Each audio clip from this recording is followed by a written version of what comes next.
Write in the comments which country you're watching from, and which sultan fascinates you the most. If you're interested in the hidden stories of the Ottoman Empire, subscribe to the channel. In the 16th century, two men were born who would hold the fate of the world in their hands. In the east, Suleiman, the magnificent, shadow of God on earth. In the west, Charles V, Holy Roman Emperor. Each saw himself as the rightful ruler of the world. Each saw the other as the ultimate obstacle. This is not just a story of battles and sieges. It is the story of a 50-year-long duel of wills, a psychological war that stretched from the walls of Vienna to the shores of North Africa, fought by two titans who would define an era. The year is 1520.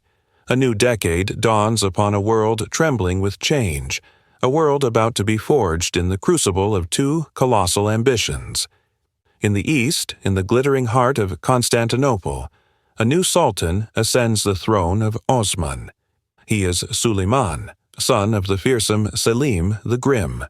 To many, he is an unknown quantity, a quiet, pensive youth of 26, more interested in poetry and goldsmithing than the brutal art of war his father had mastered. The courts of Europe breathe a sigh of relief, whispering that the lion is succeeded by a lamb. They could not be more wrong. Beneath the calm exterior burns an ambition as vast as the empire he now commands, an empire that is unified, wealthy, and stretches from the Danube to the Nile. He is the Caliph, the shadow of God on earth, and he believes his destiny is to complete the work of the Caesars, to rule the world. Thousands of miles to the west, another young man shoulders an even heavier crown. Charles of Habsburg, at the age of 20, is already the ruler of Spain, the Netherlands, Naples, and the untold riches of a new world. Now he is elected Holy Roman Emperor. His inheritance is a sprawling, chaotic patchwork of languages, peoples, and loyalties, a Christian empire groaning under its own weight and threatened from within by the seismic crack of Reformation. He is a man of profound, almost severe piety, who sees himself as God's chosen temporal instrument, the last shield of a unified Christendom. They were born just 6 years apart, two sides of a single imperial coin. Suleiman inherited a centralized, efficient machine of conquest, poised to strike. Charles inherited a fragmented realm that demanded he be a diplomat and crisis manager as much as a warrior. They would never meet, yet their lives would become an intertwined saga of war, rivalry, and a relentless struggle for supremacy. The 16th century had found its protagonists. The stage was set for a clash that would define an era, a battle not just for territory, but for the soul of the world. The conflict between Suleiman and Charles was not merely one of kings, it was a collision of two irreconcilable claims to universal dominion. In the gilded halls of Topkapi Palace, Suleiman was more than a sultan. He was the Padishah, the master of the age, and the caliph of all Muslims. His titles proclaimed him the heir to both the Prophet Muhammad and the Roman emperors, a legacy cemented when his great-grandfather conquered Constantinople. In the Ottoman worldview, there was only one legitimate empire on earth, his. All other rulers were temporary placeholders, existing only until they could be brought under the benevolent shade of his authority. The world was a house with two rooms, Dar al-Islam and Dar al-Harb, and it was his sacred duty to make them one. Across the continent, Charles V embodied the opposing pole of this cosmic ambition. As Holy Roman Emperor, he was the secular head of Christendom, the temporal sword meant to defend the spiritual authority of the Pope.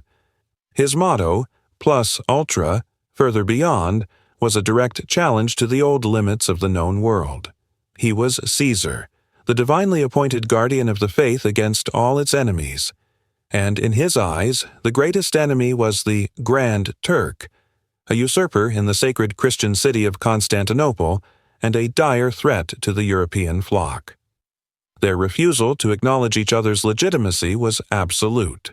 In their correspondence, they traded calculated insults through their titles. To Suleiman, Charles was never the emperor, but merely the King of Spain. To Charles, Suleiman was never the Sultan, but a tyrant who sat on a stolen throne. This ideological war soon bled into geopolitical reality. The Ottoman advance through the Balkans had brought their borders crashing together in Hungary. The Ottoman fleet, soon to be commanded by the formidable Barbarossa, began to choke the Mediterranean, threatening the Spanish and Italian coastlines. A world that had once seemed vast was suddenly shrinking, becoming an arena too small for two masters. It was a zero-sum game. One would be the supreme ruler of the age, the other a subordinate. The question of who would prevail would not be settled with diplomacy, but with gunpowder, steel, and blood. Suleiman understood that a throne inherited is not the same as a throne earned. His father, Selim the Grim, had doubled the empire's size with brutal efficiency. To command the respect of the formidable janissaries and the court's powerful viziers, Suleiman needed a victory, a spectacular symbolic conquest that would announce his arrival. He found his target in the brilliant blue waters of the Aegean, the island of Rhodes. For over 2 centuries, Rhodes was the fortress monastery of the Knights of St. John, the last Crusader state in the East. They were a dagger pointed at the soft underbelly of the Ottoman Empire, their galleys preying on Muslim shipping, disrupting the vital sea lanes to Egypt and the pilgrimage routes to Mecca. To the Ottomans, they were pirates. To Europe, they were heroes, the final bulwark of Christendom in the Levant. In the summer of 1522, Suleiman unleashed his fury. A colossal armada of 400 ships descended upon the island, disgorging an army of over 100,000 men. Against this deluge stood a mere 7,000 defenders, led by the stoic Grand Master Philippe Villiers de l'Isle Adam. What followed was one of history's most epic sieges.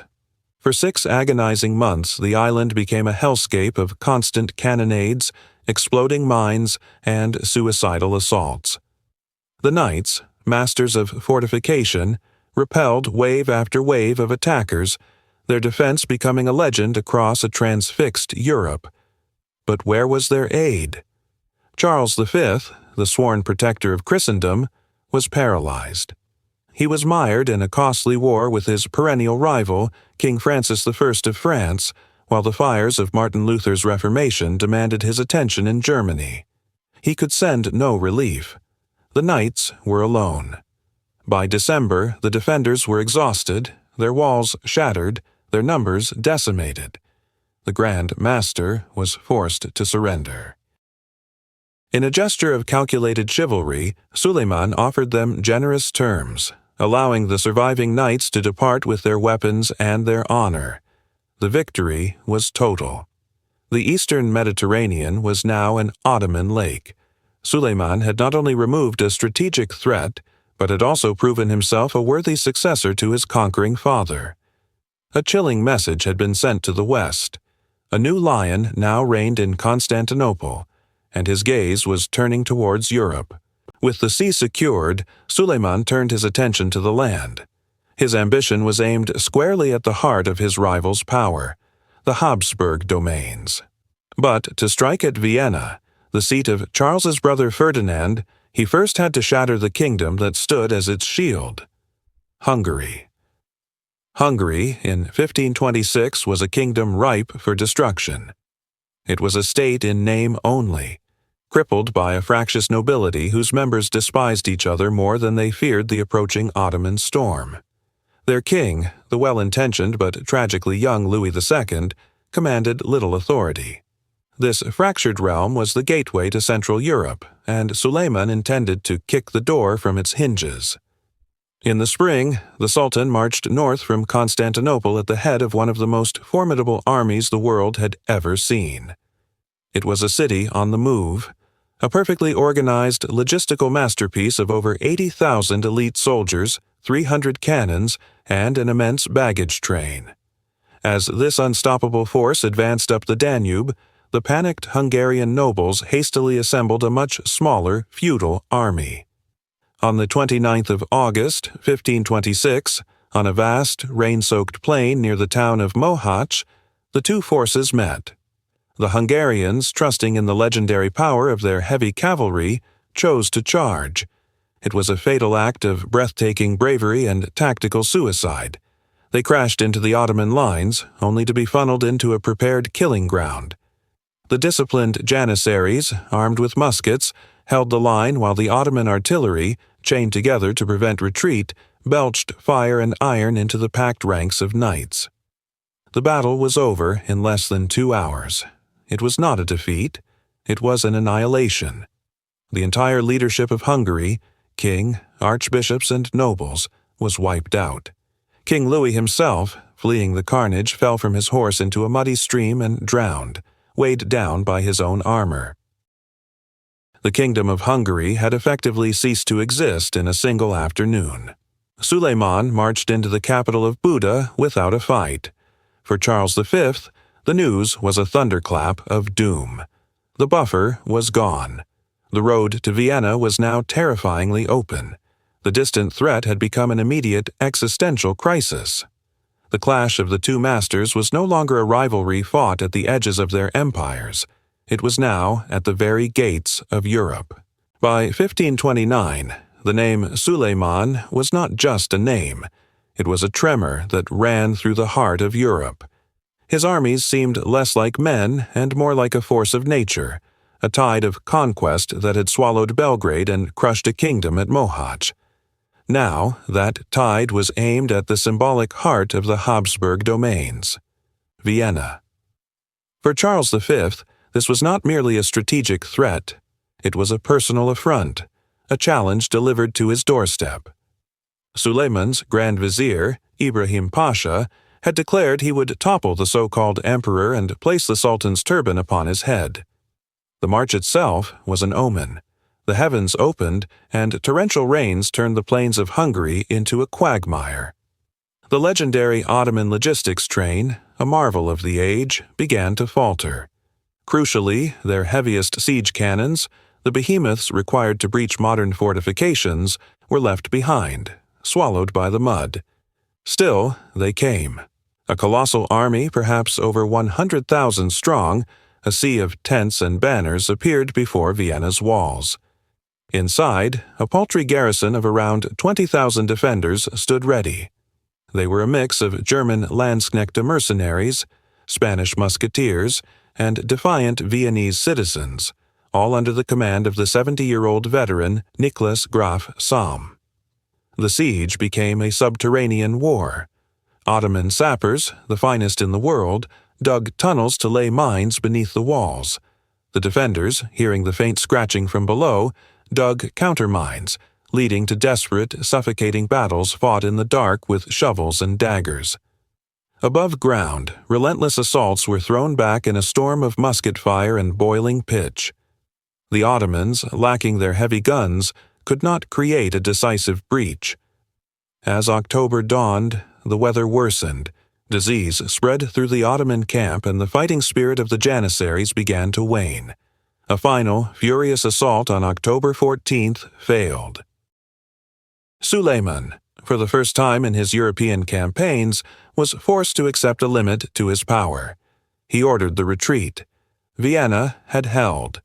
It was a victory born of desperation, mud, and incredible courage. For Charles, it was a moment of profound relief.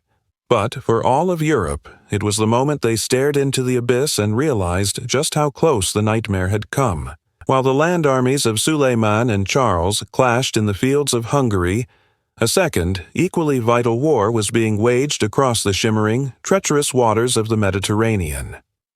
This was not a war of massive formations, but of oar and sail, of cannon and cutlass, a struggle for control of the arteries of trade and power.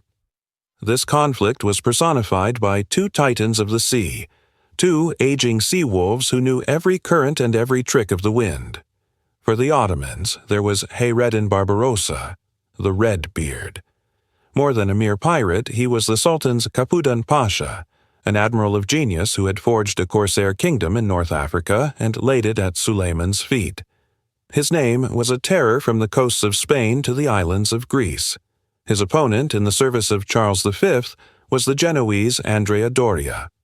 A mercenary admiral, a condottiero of the waves, Doria was a master of naval politics and tactics, a proud, cunning commander who had sold his services to the highest bidder and now commanded the imperial fleet. The duel between them was personal and relentless. In 1535, Charles V scored a major triumph, leading an armada personally to recapture Tunis from Barbarossa. The emperor entered the city as a Christian liberator, a propaganda victory that echoed across Europe. But Barbarossa was not defeated. He was merely waiting. The decisive moment came in 1538 at the Battle of Preveza. A grand Holy League fleet, assembled by the Pope and commanded by Doria, confronted Barbarossa's smaller Ottoman force. On paper, Doria's victory was assured. He had more ships, more cannons. But Barbarossa had the wind, superior knowledge of the coastline, and a more aggressive, unified command.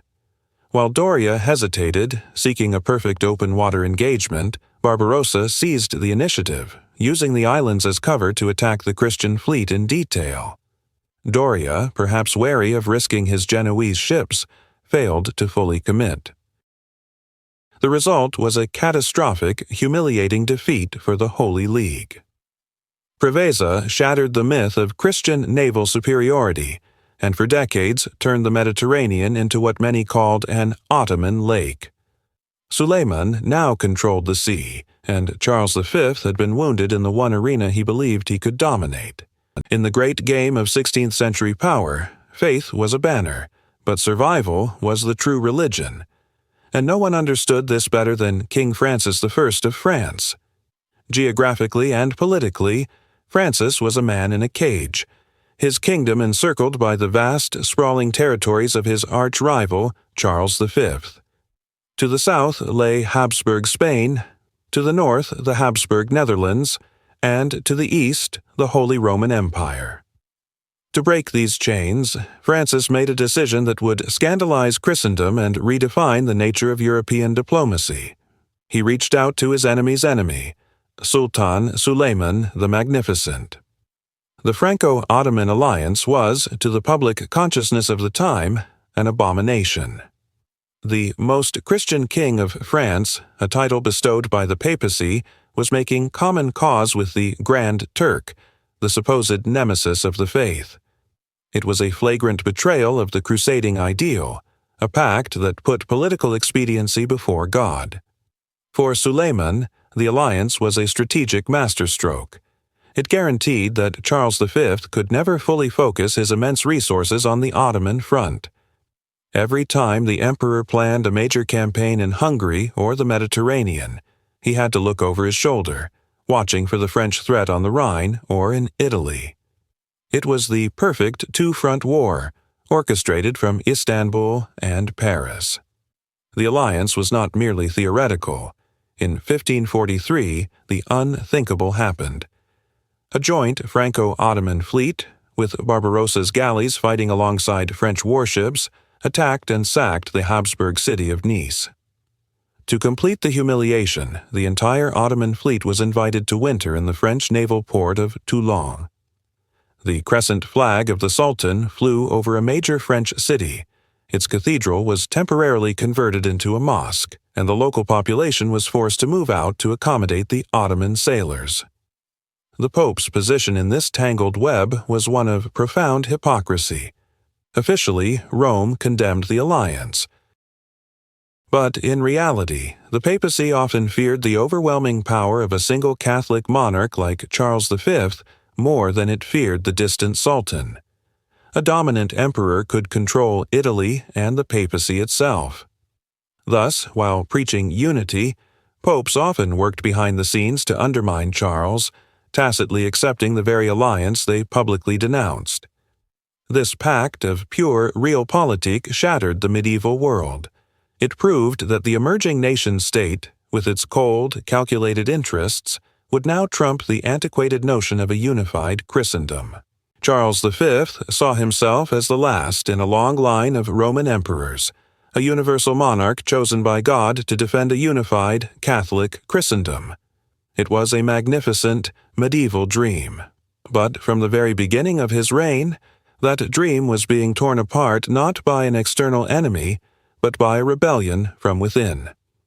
The ghost that haunted Charles's every waking moment was not a sultan, but a German monk, Martin Luther. The Protestant Reformation, ignited in 1517, was more than a theological dispute. It was a political earthquake that shattered the foundations of Charles's empire. German princes, resentful of imperial authority and hungry for church lands, rallied to Luther's banner. Heresy became a cloak for political independence. This internal war was Suleiman's greatest, undeclared ally.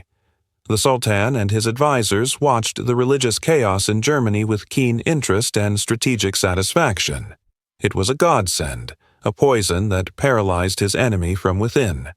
Time and again, Charles would assemble an army to crush the Protestant Schmalkaldic League and reimpose Catholic unity, only to be forced to halt and turn east. A new Ottoman campaign in Hungary, a new threat to Vienna, would compel the emperor to make concessions to the very heretic princes he sought to destroy. In exchange for their money and troops to fight the Turks, Charles had to grant them religious freedoms, effectively allowing the Reformation to entrench itself. It was a vicious cycle. The Ottoman threat fueled the Reformation, and the Reformation weakened the empire's ability to respond to the Ottoman threat.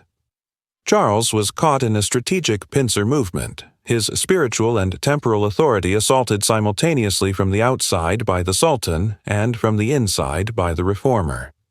This two-front war took a devastating psychological toll on the emperor. His letters and private papers reveal a man weighed down by a profound sense of failure.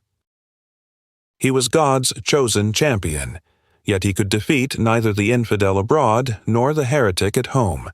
He was presiding over the very fracturing of the Christian world he had sworn to protect. While Suleiman ruled over a religiously diverse but politically unified empire, Charles watched his own domain crumble into warring factions. The dream of universal monarchy was dying, and it was the twin blows from Wittenberg and Istanbul that delivered the fatal strike. While Charles V wrestled with heretic princes and distant colonies, Suleiman's greatest challenges were often far closer to home, echoing through the marbled halls of the Topkapi Palace. The imperial harem was no mere collection of concubines. It was the seething heart of Ottoman power, a political ecosystem as complex and dangerous as any European court. And at its center, a new force was rising. Hurrem Sultan, the woman known to the West as Roxolana, was rewriting the rules of the dynasty. Once a slave girl, her intellect and charm had captivated the Sultan, and she had achieved the unprecedented. Suleiman had married her, making her his legal wife. But her ambition did not stop there. She sought not just the Sultan's affection, but dynastic security for her own sons. This placed her on a collision course with the two most powerful men in Suleiman's circle, his eldest son and heir, Mustafa, born to another consort, and his Grand Vizier, the brilliant and indispensable Ibrahim Pasha. Ibrahim, once Suleiman's closest friend, saw Hurrem as a threat to the established order and a dangerous influence on the Sultan.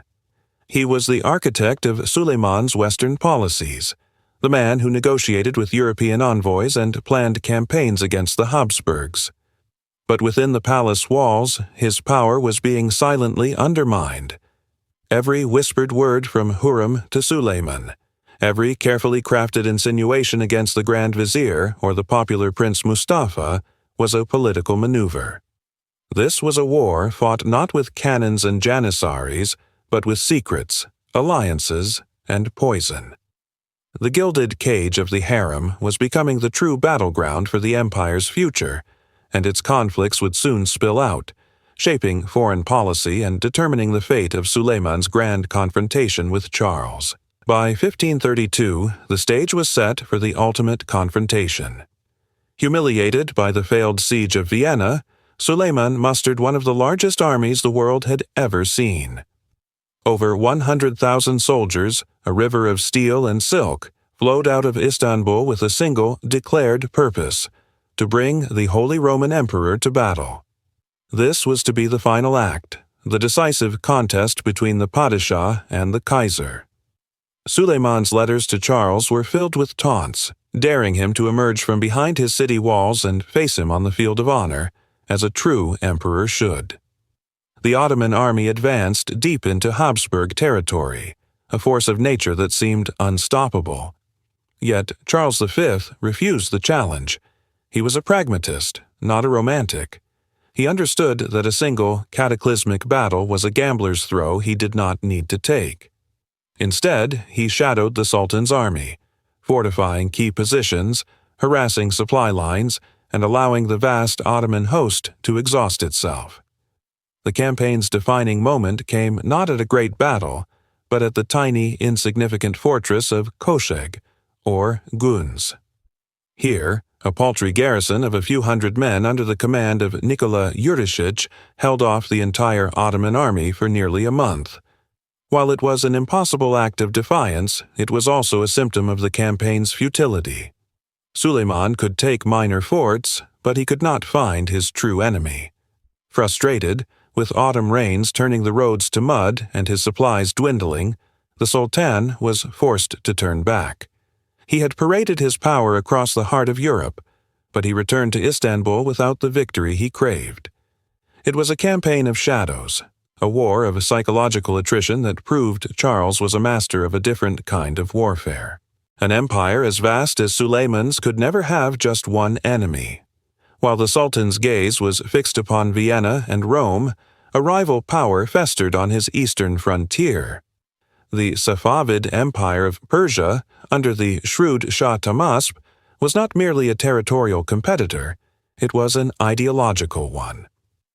As the champions of Shia Islam, the Safavids directly challenged the Ottoman claim to leadership of the Muslim world. This was a threat Suleiman could not ignore. In 1533, just as Charles V was consolidating his hold over Italy, Suleiman was forced to pivot. The grand campaign against the Habsburgs was postponed, and the imperial army was marched east, a grueling journey across arid plateaus and treacherous mountains. The war against the Safavids was entirely different from the campaigns in Europe. Here, there were no fortified cities to besiege in the same manner, no decisive battles to be won. Shah Tahmasp employed a devastating scorched earth strategy, retreating deep into his territory, burning crops and poisoning wells, forcing the massive Ottoman army to contend with starvation and thirst. The logistical strain was immense. Yet Suleiman pressed on. In 1534, his forces, commanded by the Grand Vizier Ibrahim Pasha, achieved a monumental victory, the capture of Baghdad, the ancient capital of the Abbasid Caliphate. This was a triumph of immense symbolic and strategic value, securing Ottoman control over Mesopotamia. But it came at a great cost. Every soldier, every cannon, every ducat spent in Persia was one less that could be used against Charles V. This two-front war was Suleiman's great burden, a constant division of strength and attention that gave his Habsburg rival precious time and breathing room to counter his moves in the Mediterranean and Central Europe. The clash between Suleiman and Charles was ultimately a war of resources, a titanic struggle between two radically different economic systems. Suleiman commanded a centralized, self-sufficient war machine. The Ottoman Empire was a conqueror's state, its treasury swelled by the spoils of new territories, regular taxation from its vast and fertile lands, and control over the lucrative trade routes connecting east and west.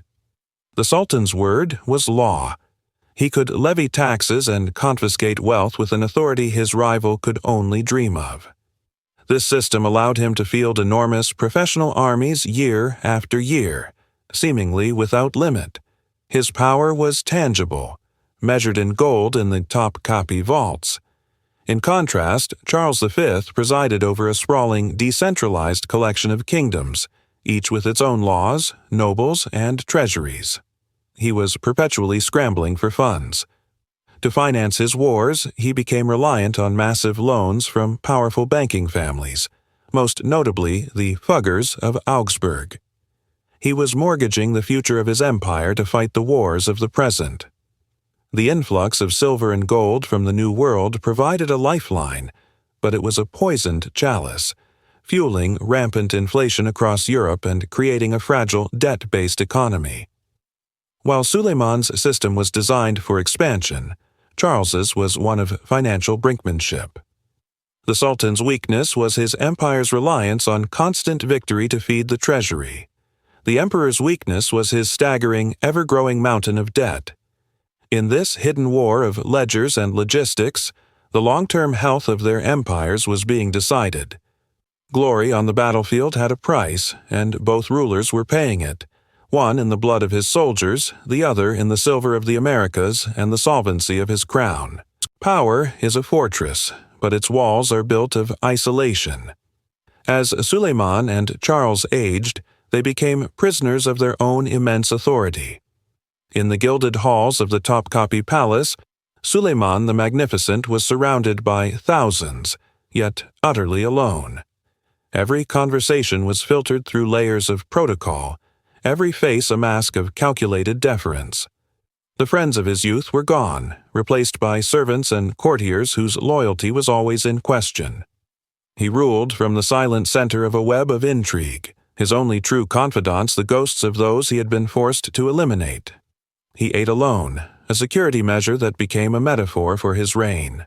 The weight of every decision, from the conquest of a distant fortress to the execution of a son, rested solely on his shoulders. Thousands of miles away, Charles V experienced a different, yet equally profound, solitude. His was the loneliness of the perpetual traveler, a king without a true home. He was constantly moving between Spain, Germany, and the Low Countries, a weary monarch living in the saddle. His vast, disparate empire was a collection of strangers, each with their own demands, their own faiths, their own languages. He fought wars on every front, against the Ottomans, the French, and the German princes, but his greatest battle was against the fragmentation of his own realm. He was a father to many nations, yet belonged to none. For both men, the crown was not a symbol of glory, but a crushing burden. They were the two most powerful men on earth, gazing at each other across the map of Europe, each seeing a reflection of his own solitary fate. They were titans who could move armies and shatter nations, but they could not escape the profound, deafening silence of the throne. Of all the specters that haunted Suleiman's later years, none was more tragic than the ghost of his firstborn son, Prince Mustafa.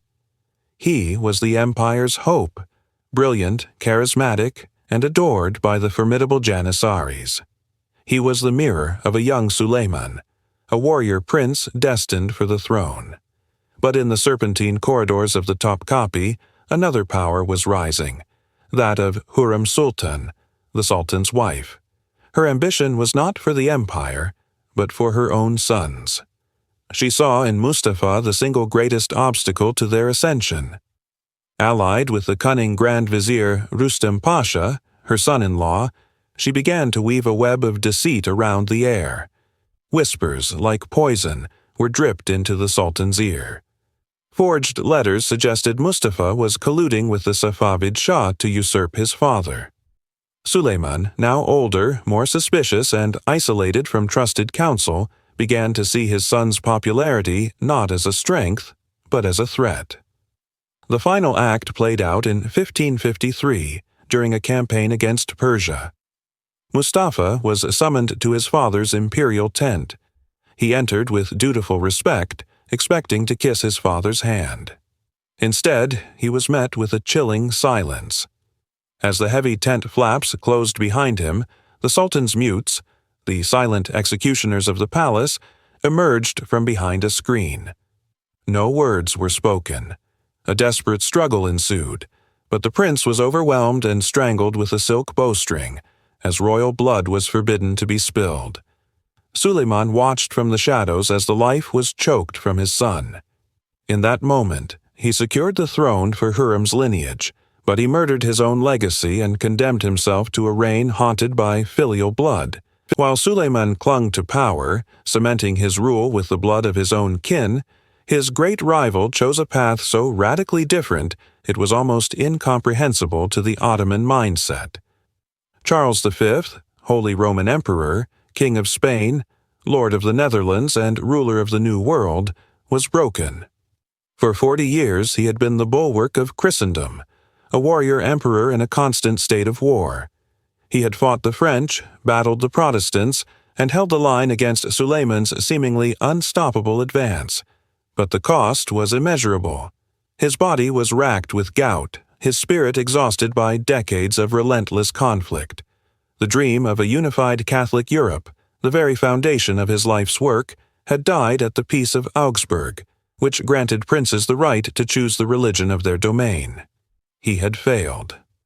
In 1556, in the Great Hall of the Palace in Brussels, the weary Titan did the unthinkable. He gave it all away. Leaning heavily on the young Prince William of Orange, Charles, only 56 but appearing ancient, addressed the assembled nobility. With tears streaming down his face, he recounted his life's burdens, the endless journeys, the ceaseless wars, the crushing duties of the crown. He then formally abdicated, relinquishing his titles, his lands, and his power. He divided his impossibly vast empire between his son, Philip, and his brother, Ferdinand. His final ambition was not conquest, but peace. He retired to the remote monastery of Yusta in Spain, trading his imperial robes for a monk's habit. He spent his final days not directing armies, but tending to his garden and his collection of clocks, a man seeking to control time after a lifetime of being controlled by it. It was a quiet, humble end for a man who once held the world. Long before the tragedy of Mustafa, a foundational act of betrayal defined the nature of power in Suleiman's court.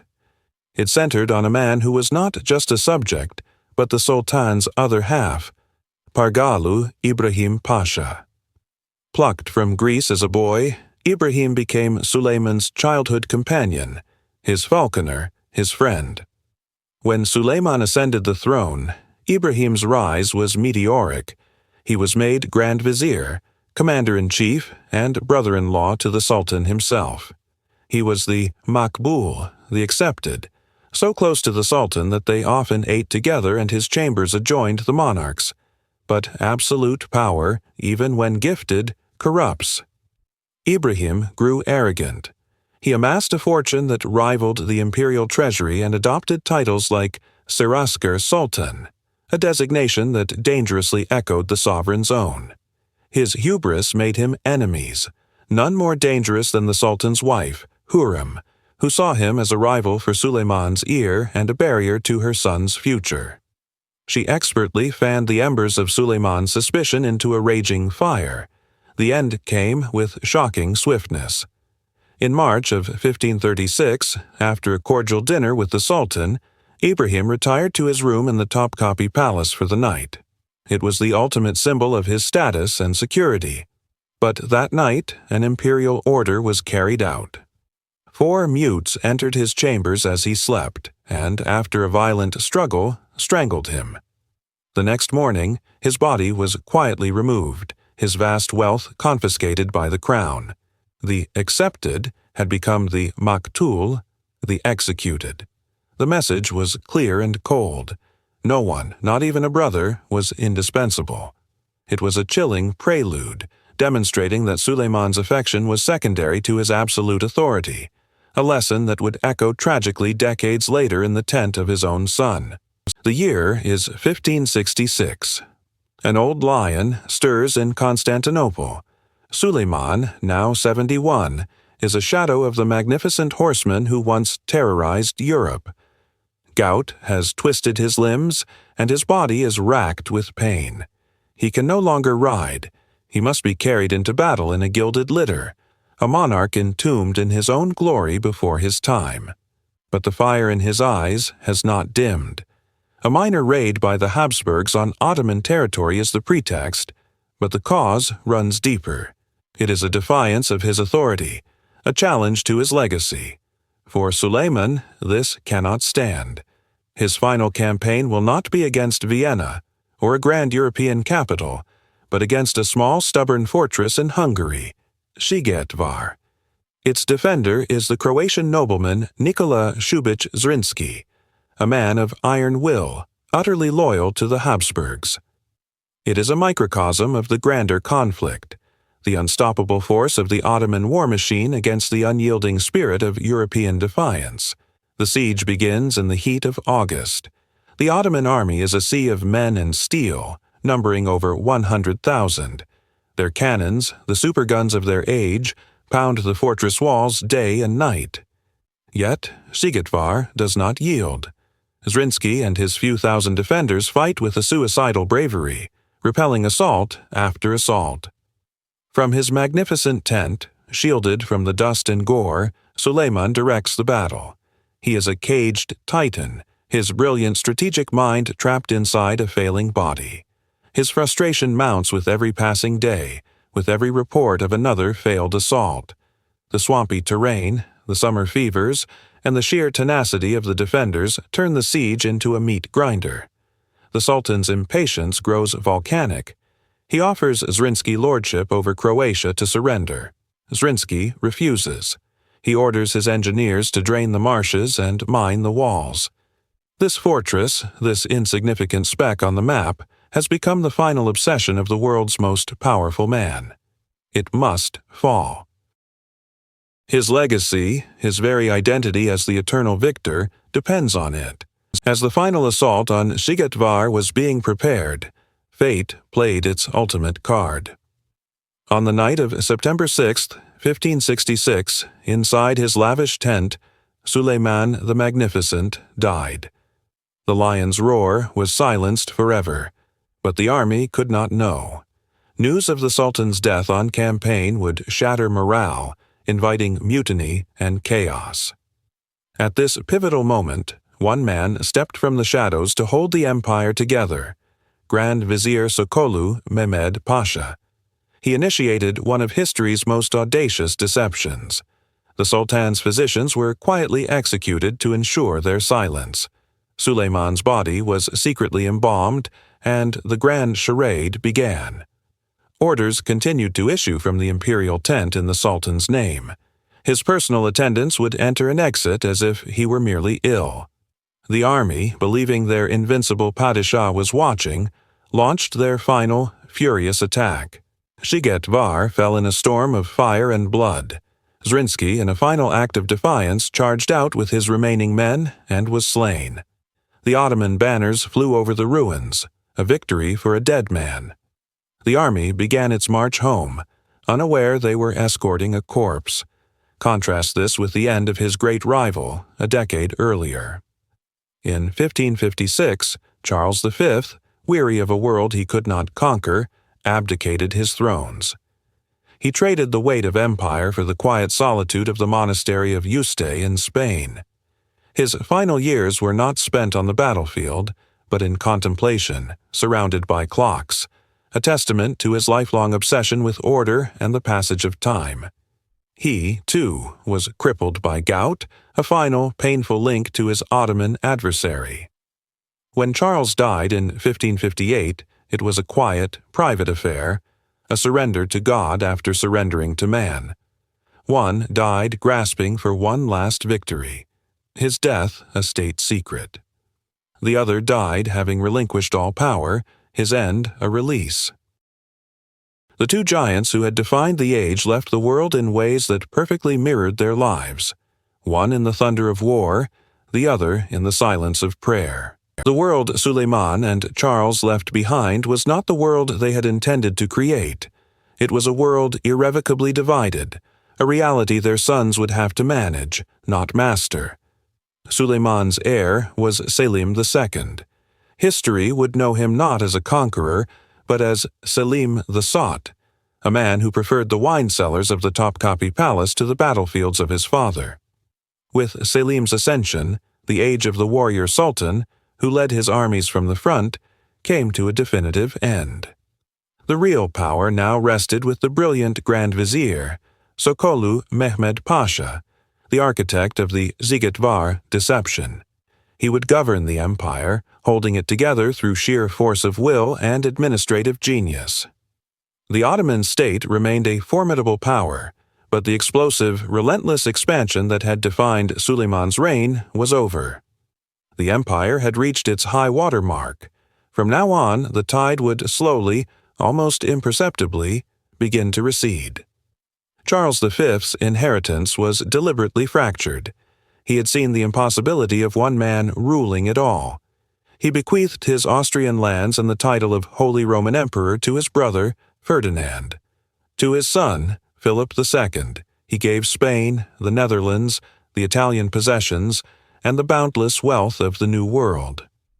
Philip was a different kind of king from his father.